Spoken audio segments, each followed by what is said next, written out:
Let's take a look at the SRS. As you'll recall, the SRS contains 4 items.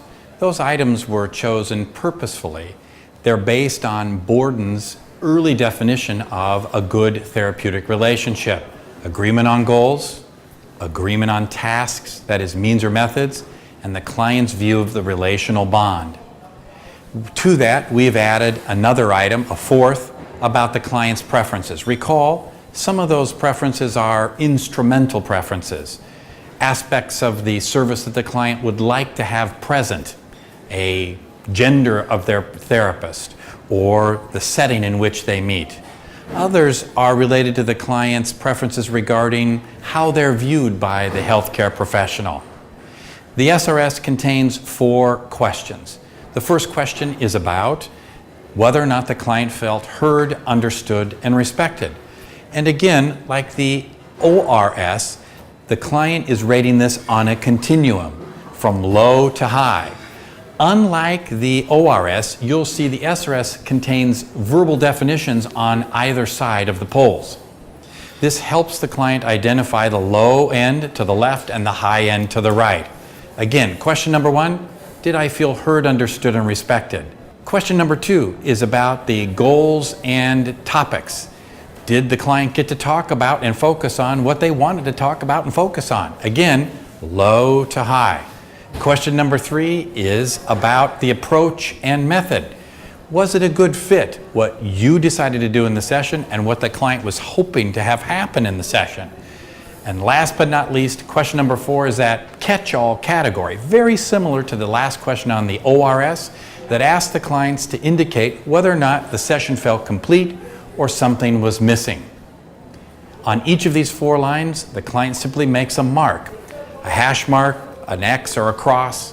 All of these are sufficient to give you an idea where along that continuum the client feels the service fit. So when to administer the SRS? This is a tool designed to measure your alliance. So logically, you really can't give this until you've had an opportunity to connect with the client. So you're going to give this at the end of the session. The ORS, by contrast, you're going to give at the beginning of each session.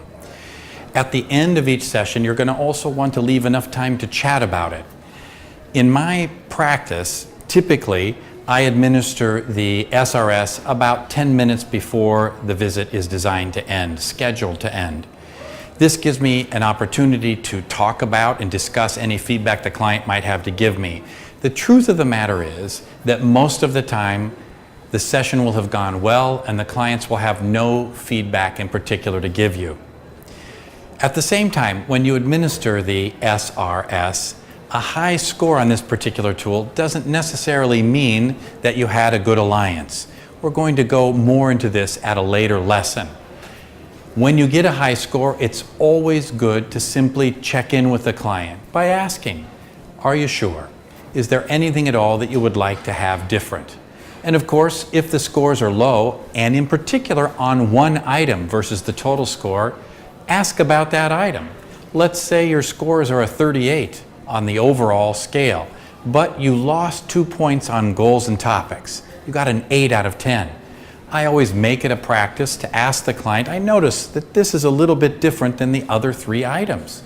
Can you tell me what could have been different during the visit so you know we were completely focused on what you came to achieve here today?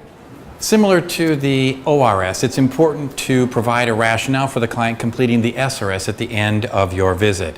My recommendation is that you do this every time you administer the SRS, at least for the first 3 or 4 sessions that you meet. We've been studying top-performing clinicians, trying to understand how it is they receive more negative feedback, how they introduce the measures in a way that invites that, and a fairly consistent pattern emerges. They say things, for example, like, I work differently than you may be accustomed to. I want to make sure that you're getting what you came here for.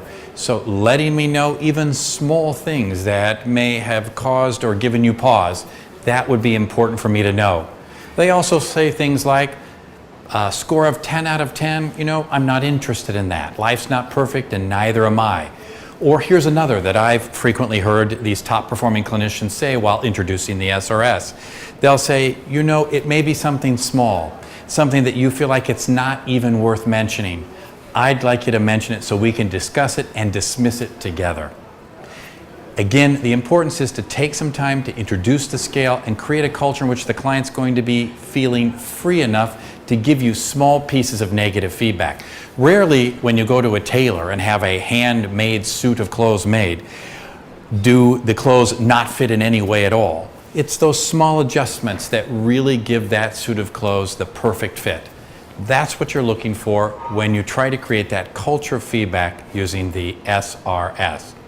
In a prior lesson, I told you the story about giving feedback at the restaurant. Virtually everything about that experience invited me to provide honest, open feedback about my experience at that particular restaurant. And the response that I got from the owner of the restaurant made that experience even more impactful. Take a moment and think about the last time someone made it comfortable for you to provide negative feedback. What those qualities of that person were, their introduction, their invitation, and then do the following exercise.